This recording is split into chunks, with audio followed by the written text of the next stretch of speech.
دعا مانگتے وقت کچھ آداب ہیں، ان آداب کے ساتھ دعا مانگنا شروع کریے۔ دوران دعا ہاتھوں پر کوئی کپڑا نہ ڈالیں، یعنی دوپٹہ یا رومال وغیرہ کوئی نہ ہو۔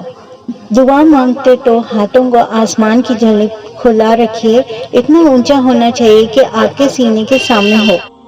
دعا مانگنے سے پہلے درود پاک پڑھیے، شروع میں بھی اور دعا کے اختتام میں بھی۔ رو رو کر دعا مانگنے کی شروعات کیجیے، اگر رونا نہ آئے تو رونے کی جیسی شکل بنا لیجیے۔ اس یقین سے دعا مانگے کہ آپ کی دعا قبول ہو رہی ہے، بچے کی طرح ضد کرنا شروع کر دیجیے۔ دونوں ہاتھوں کو اٹھا کر اس طرح شروع کریں کہ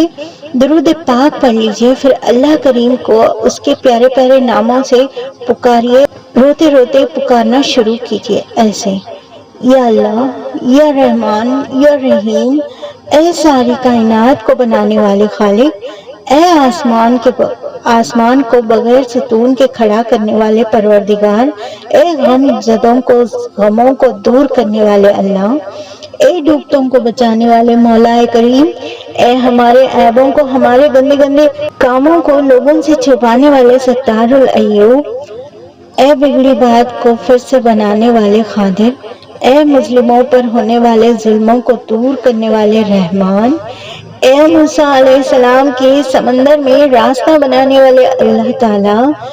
اے ناممکن کو ممکن کرنے والے قادر، اے بے قصوں کی بے کسی کو دور کرنے والے کریم رب، اے بچھڑوں کو پھر ملانے والے اللہ، اے ٹوٹے دلوں کو جوڑ دینے والے جبار، اے ہمارے رزق پہنچانے والے رازق، اے مشکل کے بعد آسانی دینے والے عادل۔ دیکھ مولا کریم، دیکھ، اس گنہگار نے اپنے ہاتھوں کو تیرے بارگاہ میں اٹھا لیا۔ بے شک مولا کریم، یہ ہاتھ تیرے بارگاہ میں اٹھانے کے لائق نہیں، ان ہاتھوں نے بے شمار گناہ کیے ہیں۔ ہاتھ کے مولا، پورا کا پورا وجود گناہ میں ڈوبا ہوا ہے، پیر کے ناخن سے لے کے بالوں تک ہر اعضاء نے گناہ کیے ہیں۔ یہ ہاتھ، یہ وجود اس لائق نہیں کہ تیرے سامنے رکھا جا سکے، بے شک بہت گندا اور میلا وجود ہے، لیکن میرے رب تیری رحمت سے بڑھ کر کچھ بھی نہیں، میرے گناہ بھی نہیں، تو رحیم و کریم ہے، تیری ذات اور رحم اور صرف رحم کرنے والی ہے۔ ہم نے سنا ہے مولا کہ تو ہماری 70 ماؤں سے بھی زیادہ چاہتا ہے، اور بے شک دنیا میں صرف ایک ایسی ہستی ہے جس کی محبت سچی اور وفا والی ہے، اور وہ ہے ماں کی محبت۔ جب ایک ماں کی محبت ایسی ہو تو 70 ماؤں سے زیادہ ہم سے محبت کرتا ہے، میرے مولا تیری محبت کا عالم کیا ہوگا۔ یہ تیری محبت ہی تو ہے مولا کہ ہمارے اتنے گناہ کے باوجود تو ہمارے ہر نعمتوں سے نوازا جا رہا ہے۔ الحمدللہ ہم سانس لے سکتے ہیں، اچھے سے کھانا ڈائجسٹ کر سکتے ہیں، دیکھ سکتے ہیں، سن سکتے ہیں، بول سکتے ہیں، سمجھ سکتے ہیں۔ اگر تو چاہتا تو ہمیں پیرالائز کر سکتا تھا، ہاسپٹل میں بھیج سکتا تھا، لیکن بے شک مولا تو چاہتا تو ہمیں بہت کچھ کر سکتا تھا، ہمارے گناہوں کی فوراً سزا دے سکتا تھا، لیکن تیرے کرم ہے رب کریم کہ تو ہمارے بار بار توبہ کی مہلت دے رہا ہے۔ اس سے پہلے کہ ہماری زندگی کی شام ہو جائے، ہمیں بخش دے، ہماری بے حساب مغفرت کر دے۔ یا اللہ تعالیٰ، ہمیں مانگنا نہیں آتا، لیکن جو کچھ بھی ٹوٹا پھوٹا تجھ سے سوال کیا ہے تو اس کا جواب دے دے، ہماری دعاؤں پر کن فرما دے، ہمیں 5 وقت کی نمازی بنا دے، ہمیں گناہوں کے دلدل میں پھنسنے سے بچا لے، ہمیں صحیح معنوں میں مسلمان بنا دے، ہمیں نیک بنا دے اور ایک بنا دے، ہمیں لوگوں کے ساتھ برا کرنے سے بچا، ہمیں حرام سے بچا، ہمیں حق حلال والی روزی نصیب فرما، ہمیں سنت کی پیروی کرنے والا بنا، ہمیں ان بندوں میں شامل کر لے جو تجھے پسند ہے۔ یا اللہ، ہم تجھ سے تیرے فضل کا سوال کرتے ہیں، ہم پر اپنا فضل فرما۔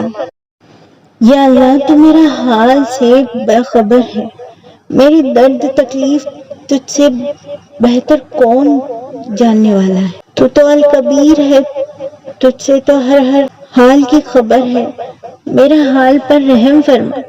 اے مولا کریم، یقین کر ہمارے تیرے سوا کوئی نہیں ہے، کوئی بھی نہیں۔ اگر تو ناراض ہو گیا مولا، کس کے در پہ جائیں گے؟ ہمارا کوئی نہیں سوائے تیرے، ہم تیرے سوا کسی سے نہیں مانگ سکتے۔ ہمارا صرف ایک رب ہے اور وہ تو ہے، صرف تو ہے، ہمیں خالی نہ لوٹا۔ مولا مجھے جو چاہیے اگر تو مجھے دے دے گا تو تیرے خزانے میں کوئی کمی نہیں آئے گی۔ یا اللہ پاک، میری دعاؤں کو میرے حق میں بہتر کر کے قبول کر دو۔ یا اللہ تعالیٰ، جو بیمار ہے انہیں شفا کامل عطا فرما، جو بے روزگار ہے انہیں حق حلال والی روزی عطا فرما، جن کے رشتے میں رکاوٹ آ رہے ہیں انہیں سنت بھرے رشتے نصیب فرما، جو بے اولاد ہے انہیں نیک سیرت والے اولاد سے نواز دے، جو بے قصور جیلوں میں قید ہے انہیں رہائی عطا فرما، جن مظلوموں پر ظلم ہو رہے ہیں ان کے حق میں انصاف کر دے، جو پریشان حال ہے ان کی پریشانیوں کو دور کر دے، ان دلوں کو چین عطا کر دے جو اندر ہی اندر تڑپ رہے ہیں، جن کا حال تیرے سوا کوئی نہیں جانتا، جو اولاد ماں باپ کی نافرمانی کرتے ہیں انہیں ماں باپ فرما بردار بنا دے، جو لڑکا یا لڑکی شادی جیسے رشتے میں رہ کر اپنے ہمسفر کو دھوکہ دے رہے ہیں تو انہیں ہدایت نصیب فرما، جن کے روٹے ہیں انہیں منا دے، جن کے بچھڑے ہیں انہیں ملا دے، جن مرحومین پر عذاب خبر طری ہے ان کی خبروں کو جنت کے باغوں کا باغ بنا دے اور انہیں بخش دے۔ یا اللہ، جو لب پر آئی ہے وہ بھی، جو دل میں رہ گئی ہے وہ بھی، تو ہر جائز دعاؤں کو ہمارے حق میں قبول فرما، آمین۔